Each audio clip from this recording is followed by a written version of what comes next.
Thank you very much for inviting me here, and good afternoon to all my friends and colleagues. I will just briefly say that Norway, as other European states, supported the UN Partition Plan in 1947.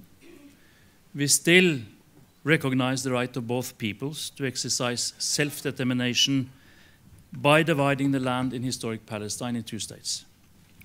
70 years later, we still work for the realization of this project, because we are convinced, as my colleague Lars said here, that there is no other solution or formula that can provide peace and security to both peoples.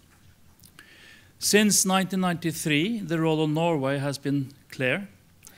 We have been taking the lead among the donors in the efforts to build the institutions for a Palestinian state. We refer to this as state building, and we do it by building the state bottom up. We feel that after the failure of negotiating a final status agreement, particularly now in 2014, this failure has had an important impact on the international community and its approach to solving the conflict. The Quartet report from the US, the UN, the EU, and Russia that was issued last summer signals a rather dramatic shift in the international community's approach, and I think it's important to note it. Negotiations to reach a comprehensive agreement to end the conflict is put on hold until the parties are ready. Meantime, the report calls for a strategy to reverse the current dangerous trends that undermine, and I quote the report, the hope for peace, and to take affirmative steps to advance a peaceful two-state reality on the ground. The question then is, how do we do this?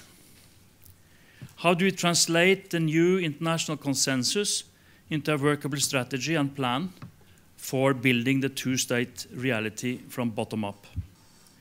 This is far from straightforward. But I think that a good place to start is from the bottom-up agenda that we are working on in the context of the donor coordination group that Norway is leading. And I will start with the bad news. The challenges we need to address even before we start constructing a broadening agenda is first that in the current political context is not very conducive to building this state bottom-up. The Quartet report itself was very hard to swallow for both parties, and perhaps more for the Palestinians than for Israel. Only the leaders on both sides can make the required moves and implement a bottom-up strategy. And they are boxed into political positions that will need reformulation in order to open up and broaden the strategy as far as we need to follow this strategy. In our view, we have to start from what is possible today and gradually open these boxes and see if we can implement an agenda that is broader. For the moment, we have only seen relatively small steps, and we need to go to much more bigger steps, affirmative steps in the language of the Quartet. And we have to do it in a situation where the political horizon is fading away. A second challenge that we see is that over the last years, the bottom-up state-building process shows alarming signs. Institutional reforms in the PA are slowing down. The Palestinian economy has taken severe blows. The donors are losing hope and staying away. The Israeli public is adamantly opposed to concessions, and the cabinet in Israel seems to require some political payback for making significant moves. And those are paybacks that, frankly, Abbas cannot deliver. The Israeli government coalition seems to be under threat if the settlement building is slowed further down. In the last meeting of the donors in New York in last September, we made progress in addressing the second challenge, the situation for the PA. The meeting discussed the need to strengthen the Palestinian economy and to sustain the viability of a future Palestinian state. The meeting called in short term for balancing the budget of the PA, and here the ongoing dialogue between the Ministries of Finance is quite essential. The meeting also called for more longer-term infrastructure projects that are needed in order to build a viable, independent, contiguous and sovereign state. There is no doubt the meeting generated new energy and interest by donors and should be continued and substantially enlarged.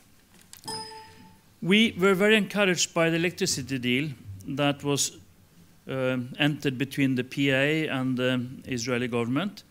It provides an interesting model.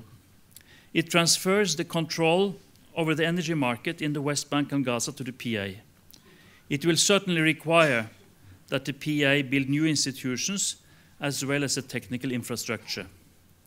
But if implemented well, it will not only allow the PA to provide more electricity for its population, but it will do so based on own infrastructure and with the possibility to purchase energy from Israel and others and gradually replace this with own production based on gas or renewable energy. A similar step is required for water. Theoretically, there should be enough water available for the Palestinians to receive same amounts and quality of water as the Israelis, and a solution is required for allowing for Palestinian desalination. I will point in the following directions for building the two-state reality bottom-up. First, we need a strategy for a coordinated approach in Gaza. One thing is to rebuild destroyed housing and existing infrastructure in Gaza. This alone will not suffice to redress the humanitarian situation in Gaza.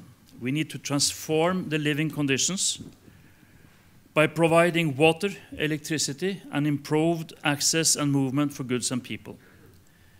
Required volumes of water and electricity is 3 times what you have today. We need much more imports of goods. We need building materials, and we need production inputs. Those materials coming in are far from enough. The economy needs a kickstart out of its current deep depression. Gaza needs access to the outside world in ways that do not contradict, of course, with the safety and security of the civilian populations in the area. We saw in 2009, 2010, 2011 that when we have materials going in and we could have exports going out, the growth in Gaza went up to double digit, over 20% per year. In the West Bank, the economic performance is much better than in Gaza, but there is a long way to go here too. On the current agenda is already to strengthen PA's domestic income, to reduce the dependency on donors, and to shift towards productive investments. Also on the current agenda is enhancing trade. Modernization and upgrade of the crossings are essential elements here. Businesses and entrepreneurs need better infrastructure for trade. Bonded warehouses, efficient transport channels, efficient customs and clearance administration, etc., etc. But the next affirmative steps will be much larger.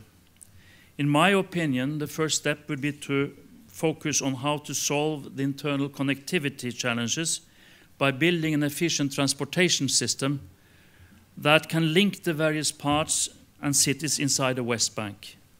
Internal connectivity in the Palestinian area is shockingly poor. There are no high-speed transportation access, either north-south or east-west, that could create internal connectivity in the otherwise non-contiguous areas. My last point is to call for expanding Palestinian access to building and economic exploitation of the Area C. It has been repeatedly demonstrated beyond any doubt that, that this is a key to create growth in the Palestinian economy. Most of these measures can be taken already now within existing political frameworks, even without having an umbrella of ongoing negotiations. They do not contradict or prejudge future agreements and will rather be helpful in strengthening the future basis for negotiations. I also think, and that is with reference to the Quartet report, that we can think security in the same bottom-up strategy way.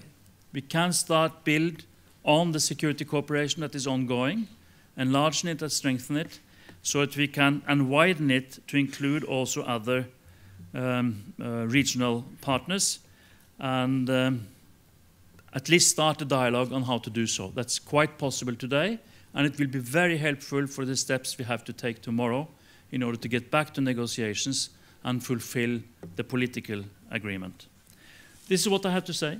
Thank you very much.